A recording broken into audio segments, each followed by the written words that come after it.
दोस्तों एक बार फिर आपका स्वागत है, अभिनंदन है आपके अपने YouTube channel Aryan institute Allahabad में। दोस्तों जैसा कि बोर्ड पर आप देख पा रहे हैं, आज एक बार फिर आपके बीच में हम चर्चा कर रहे हैं सफल बैच की अगली श्रृंखला।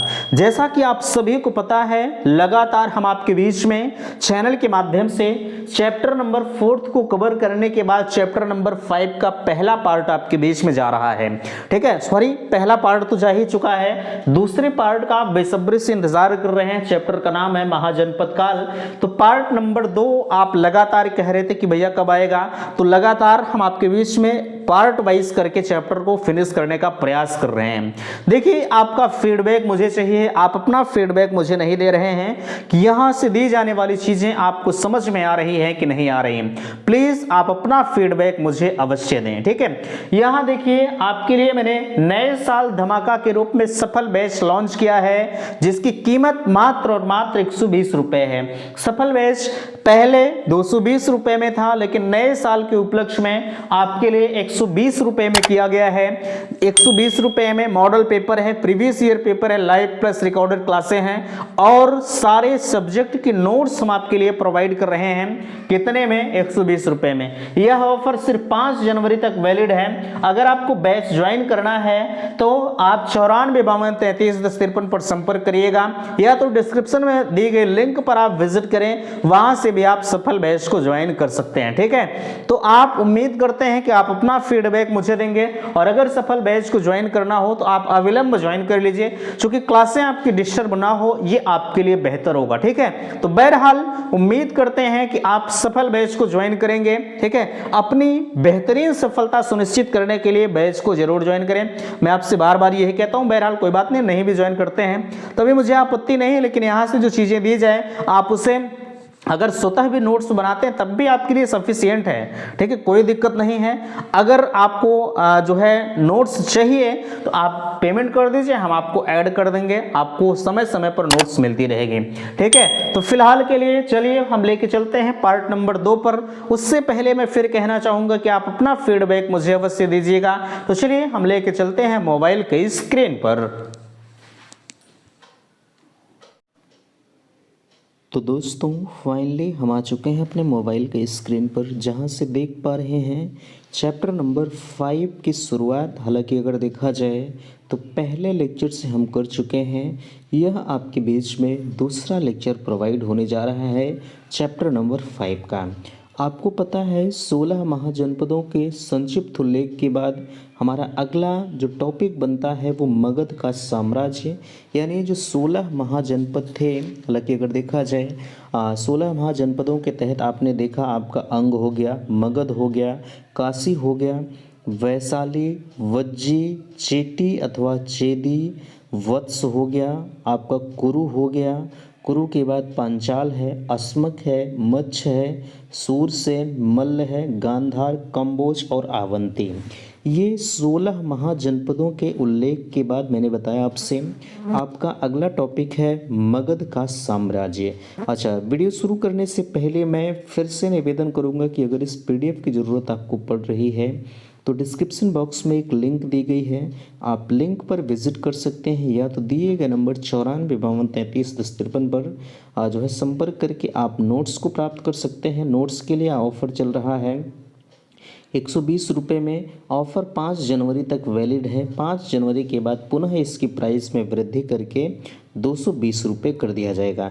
ध्यान दीजिए जो है इस 120 रुपये में मॉडल पेपर है, प्रीवियस ईयर पेपर है, लाइव प्लस रिकॉर्डेड क्लासें हैं और सारे सब्जेक्ट के नोट्स हम आपको प्रोवाइड कर रहे हैं। चलिए देखिए, मगध के साम्राज्य के अंतर्गत अगर देखा जाए, ध्यान दीजिए, कहा जा रहा है मगध साम्राज्य के नेतृत्व में जब उत्तरी पूर्वी भारत में राजनीतिक एकता स्थायित्व करने का प्रयास किए जा रहे थे, उस समय उत्तरी पश्चिमी प्रदेश छोटे बड़े राज्यों में विभक्त था। आगे कहा जा रहा है इन राज्यों में आपसी संघर्ष होने से भारतीय सीमाएं असुरक्षित थीं। इस प्रदेश की महत्ता आर्थिक एवं व्यापारिक दृष्टि से सर्वविदित थी। ऐसी परिस्थिति में किसी भी जो है साम्राज्यवादी या शक्तिशाली जो है शक्ति का इस ओर जो है आकृष्ट होना स्वाभाविक ही था। इस प्रदेश की परिस्थितियों का लाभ उठाकर ईरानी और यूनानियों ने भारत पर आक्रमण किया था। ईरानी और यूनानियों ने जब भारत पर आक्रमण किया तो उस समय मगध का साम्राज्य जो है वो चल रहा था। हालांकि आक्रमण क्यों किया गया, यहाँ आपने उस चीज़ को देखा। हालांकि अगर इसके बारे में विस्तृत रूप से चर्चा किया जाए तो ज़्यादा कुछ तो जो पूछा नहीं जाता, लेकिन फिर भी जितनी चीज़ें हैं हम आपको बताने का प्रयास भी कर रहे हैं। अच्छा, यूनानी और ईरानियों के आक्रमण के बाद सवाल उठता है सिकंदर पर भारत का या सिकंदर का भारत आक्रमण। ठीक है, सिकंदर जो है जब भारत पर आक्रमण किया तो सवाल उठता है कि सिकंदर ने भारत पर आक्रमण क्यों किया था। जाहिर सी बात है हर किसी के मन में ये प्रबल इच्छाएं उठती होंगी, लेकिन ध्यान दीजिए कहा जा रहा है सिकंदर पर भारत के आक्रमण के अंतर्गत अगर कहा जाए तो ज़रा सा विचार करेंगे। अगर इसमें कहा जाए तो इससे पहले जानने से सिकंदर कौन था ये बिल्कुल सवाल उठता है। ठीक है, लिखिएगा। हालांकि अगर देखा जाए सिकंदर पर भारत आक्रमण यहाँ पर डायरेक्टली लिखा गया है, लेकिन आप लिख लीजिएगा सिकंदर जो है मकदूनिया के राजा फिलिप का पुत्र था। लिख सकते हैं, आ सकता है आपके एग्जाम में कि सिकंदर कौन था। जाहिर सी बात है सिकंदर का भारत आक्रमण सवाल उठता ही होगा कि आखिरकार ये सिकंदर था कौन। ठीक है, तो आप लिख लीजिए, इसमें तो नहीं लिखा गया है मुझे लगता है। ठीक है, तो आप लिख लीजिएगा सिकंदर मकदूनिया के राजा फिलिप का पुत्र था। ये एक नंबर में पूछा जा सकता है कि सिकंदर कौन था, तो आप कहेंगे। अच्छा, एक चीज़ ध्यान रखिएगा, मैं बार बार किसी चीज़ को रिपीट क्यों करता हूँ, ताकि आपको वो चीज़ें स्पष्ट हो जाएँ। ठीक है, चलिए यहाँ कहा जा रहा है जो है सिकंदर मकदूनिया के राजा फिलिप का पुत्र था, इसे नोट करिएगा। आगे, बचपन से ही यह बड़ा महत्वाकांक्षी था और विजय का स्वप्न देखता रहता था। कौन? ये सिकंदर। ठीक है, और 336 ईसा पूर्व में इसके पिता राजा फिलिप्स का वध कर दिया और सिकंदर उस समय जो है 20 वर्ष का था। इस चीज़ों को छोड़िए जो आपके लिए महत्वपूर्ण है, और अपने पिता की मृत्यु के बाद 336 ईसा पूर्व में जो है जो सिकंदर है वह मकदूनिया के सिंहासन पर विराजमान हुआ। सिंहासन पर बैठते ही विश्व विजय का स्वप्न भी वो देखने लगा, और हालांकि अगर देखा जाए तो उसका जो स्वप्न था वो साकार भी हुआ था। ठीक है, लेकिन चलिए उन चीज़ों को छोड़िए जो आपके लिए महत्वपूर्ण है, उससे हम आपको बताने का प्रयास करते हैं। बाकी और भी चीज़ें आपके बीच में आती रहेंगी कहा जा रहा है, लेकिन इस चीज़ को आप नोट करिएगा कि सिकंदर कौन था। सिकंदर जो है मकदूनिया के राजा फिलिप का पुत्र था। और एक नंबर में और पूछा जा सकता है कि 336 ईसा पूर्व में जो है पूछा जा सकता है कि सिकंदर के पिता की मृत्यु कब हुई, तो आप कहेंगे सिकंदर के पिता राजा फिलिप्स की मृत्यु 336 ईसा पूर्व में हुई थी। ठीक है, चलिए यहाँ सिकंदर पर भारत का आक्रमण। सिकंदर ने 327 ईसा पूर्व में काबुल की घाटी में विजिट करने के बाद भारत पर हमला करने की योजना बनाई। सिकंदर ने 326 ईसा पूर्व मार्च माह में जो है बिना किसी जो है श्वास विरोध के भारत में प्रवेश किया था। ठीक है, अब यहाँ सिकंदर के आक्रमण। ठीक है, सिकंदर कहाँ कहाँ आक्रमण किया था जरा सा विचार करेंगे। कहा जा रहा है, ध्यान दीजिएगा, अश्वक जाति से युद्ध हुआ था। अश्वक जाति से युद्ध में अगर कहा जाए तो सिकंदर ने सर्वप्रथम जो है आलिंग जो है आलिसांगो जो है कुदार घाटी के निवास अश्वक जाति को पराजित किया। ठीक है, अश्वक ने, ये चीज़ें महत्वपूर्ण नहीं है। ठीक है, अश्वक जाति को पराजित किया, अश्वकों को बंदी बनाया तथा उसके स्वास्थ्य एवं सुंदर बैलों को उसने छीन कर जो है अपने स्वराज मकदूनिया भेज दिया था। कौन? सिकंदर। ठीक है, चलिए आगे यहाँ निसा पर आक्रमण। अब यहाँ और भी आपके मन में उठ रहा है कि निसा राज्य पर जो है अभिजात वर्ग का अधिकार था। यहाँ का शासक जो है अक्रुफिस था, वह छोटे से संघर्ष में हार गया। उसने सिकंदर की अधीनता स्वीकार कर ली। ठीक है, सिकंदर की अधीनता स्वीकार कर ली। उसने सिकंदर को लगभग 300 घोड़े जो है भेंट स्वरूप दे दिए थे। कौन? जब वो निसा पर आक्रमण किया था। ठीक है, चलिए यहाँ अगला आ रहा है मस्सों पर आक्रमण। ठीक है, अब ध्यान दीजिएगा, मस्सों पर आक्रमण के अंतर्गत कहा जा रहा है मस्म जो है गोरी नदी के पूर्व में स्थित था। एक नंबर के सवाल में पूछा जा सकता है कि मस्म कहाँ स्थित है, तो आप कहेंगे जो है मस्म जो है गोरी नदी के पूर्व में स्थित था। या अगर कहा जाए इस नदी का शासक जो है अस्केनस वीर एवं साहसी था। पूछा जा सकता है कि मस्म जो है गोरी नदी के पूर्व में स्थित था, ठीक है। और पूछा जा सकता है कि इस नगर का जो है शासक कौन था, तो आप कहेंगे जो है कौन था, आप कहेंगे, ध्यान दीजिएगा।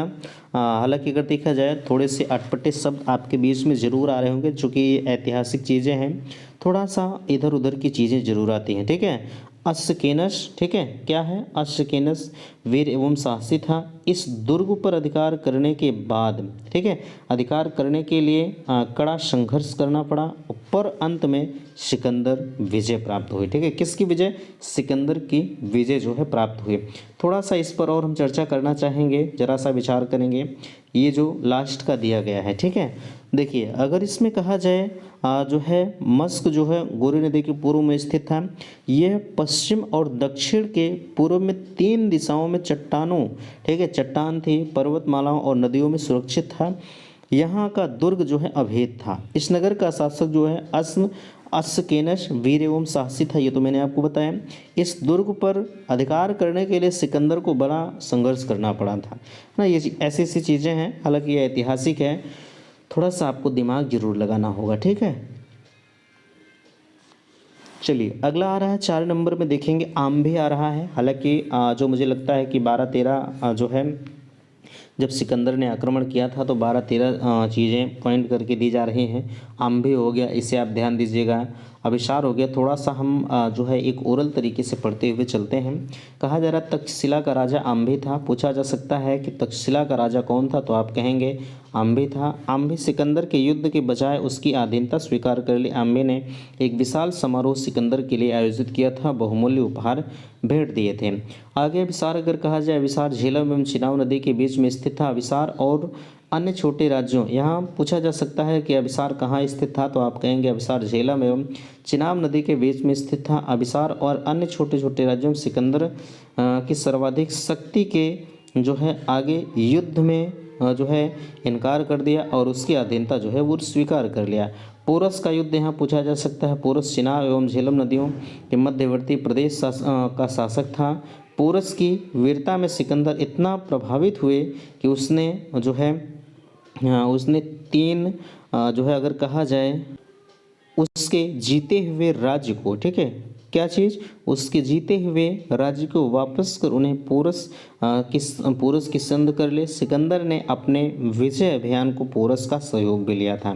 ठीक है, अगला आ रहा है, ध्यान दीजिएगा। अगर कहा जाए ग्लोगल निकाय है। ग्लोगल निकाय के अंतर्गत अगर कहा जाए तो इस राज्य को सिकंदर ने परास्त किया। ग्लोगल निकाय को परास्त करने के बाद सिकंदर ने गणराज्य की पोरस को भेंट जो है स्वरूप दे दिया था। ठीक है, अगला है, अगर कहा जाए तो काफ़ी महत्वपूर्ण टॉपिक हैं ये सब। ठीक है, चलिए इसके अंतर्गत अगर देखेंगे कहा जा रहा है जो है कठोई से युद्ध। कठोई जाति ने अपने शौर्य वीरता से सिकंदर के छक्के छुड़ाए थे, परंतु जो है ठीक समय पर पोरस की जो है सिकंदर की सहायता की और परिणाम स्वरूप सिकंदर ने कठोई जाति को परास्त करने के बाद जो है उसकी सफलता हासिल की, है ना। अगला है, अगर कहा जाए देख पा रहे हैं जो है सिकंदर की सेना में विद्रोह।